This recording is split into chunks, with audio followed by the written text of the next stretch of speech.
Bonjour à tous, aujourd'hui malgré cette chaleur dominante, j'avais envie de vous parler de la pensée positive. Est-ce que finalement c'est une bonne chose? Est-ce que ça nous aide réellement de pouvoir penser positif et de toujours avoir cette phrase positive qui nous amène? Ou au contraire, est-ce que ça peut nous mettre justement du retard dans nos objectifs? Et voire être complètement délétère. Bonjour à tous, je suis Véronique Chaput, sophrologue, praticienne en hypnose et psychosomato-énergétique. Et effectivement, on peut se poser la question de cette pensée méthode Coué. Est-ce qu'elle est vraiment utile et dans quelles conditions elle est utile? Dans un premier temps, je pense que oui, c'est intéressant d'avoir cette pensée positive, mais surtout quand on reformule les choses, c'est-à-dire quand on sort des biais de notre cerveau, ces biais cognitifs qui nous empêchent de pouvoir se réaliser, c'est juste le fonctionnement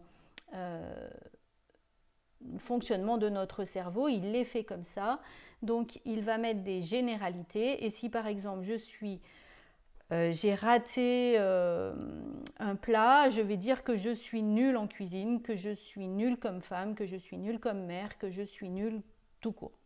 Et ça, c'est une généralité. Et là, la pensée positive, elle peut être intéressante si on la comprend en étant je reformule de manière positive et je montre que finalement, cette généralité, elle est fausse. Donc, je vais reformuler avec ce qu'on appelle une pensée positive qui va être j'ai peut-être pas réussi ce plat composé, mais je sais parfaitement faire les entrées, j'ai parfaitement réussi mon dessert. Et le repas était très bon. Voilà, ça peut être une formulation. Mais la réelle pensée positive, c'est quand on va se dire, par exemple, vous pensez à l'intérieur de vous que vous n'avez aucune compétence de parler en public. Et la pensée positive voudrait que vous vous répétiez à longueur de temps, je suis un magnifique orateur, je suis un fabuleux orateur, j'ai une magnifique aura en tant qu'orateur. Et cette pensée-là, pour moi, elle n'est pas... elle ne va pas vous permettre d'avancer.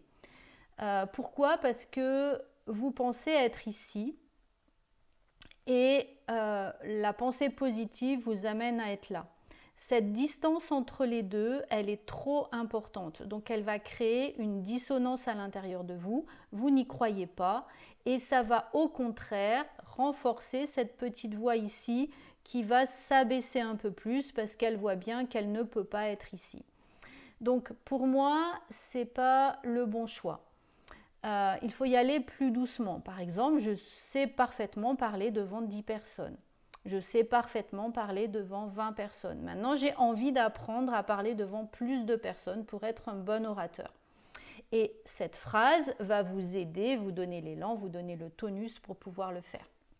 Mais juste s'imaginer des choses, par exemple, quand je vis des tracas, quand je suis tracassée par les événements de la vie, que ce soit personnel, de travail, financier, je ne vois pas en quoi vous dire que tout va bien, tout est magnifique, tout va bien, j'ai un pouvoir d'achat fabuleux, etc. Je ne comprends pas en quoi ça peut vous aider.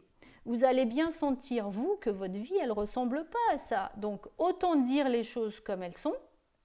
Par contre, de trouver ces points positifs, ces forces que vous avez à travers ce tsunami, quelles sont les forces que j'ai qui me permettent de passer la marche, d'aller au-delà des difficultés, peut-être en demandant de l'aide de quelqu'un, peut-être voilà, en allant voir un thérapeute tout simplement, mais ça peut être aussi des amis, ça peut être de pouvoir faire des pauses, de pouvoir vous ressourcer, en tout cas d'aller chercher dans le positif ce que vous savez faire pour pouvoir surmonter ces vagues de tsunami.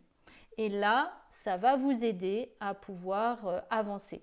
Et marche par marche, vous allez dénouer les nœuds qui vous arrivent tout en gardant cette harmonie, ce centrage à l'intérieur de vous. Donc voilà les points de la pensée positive. Je pense qu'ils peuvent aider pour nous donner de la motivation quand ils rentrent en cohérence avec qui vous êtes et comme la personne que vous êtes. Donc ne pensez pas que à partir du moment où vous dites je suis nul, je suis nul, je suis nul et que d'un coup vous dites je suis une fabuleuse personne, je ne suis pas certaine que ça fasse écho à l'intérieur de vous. Donc trouvez une phrase qui soit bien sûr positive, mais qui soit moins élevée, qui soit plus à votre mesure. Allez voir ce que vous avez déjà réussi à mettre en place et de cette manière, vous allez pouvoir commencer à retrouver vos ressources et en ça, la pensée positive peut vraiment être un appui. J'espère en tout cas que ça vous aura permis d'y voir plus clair dans cette pensée positive. Je vous remercie vraiment de diffuser mes vidéos, de les partager, de vous abonner à la chaîne et surtout de les liker. Et je vous souhaite de magnifiques progressions dans la pensée positive.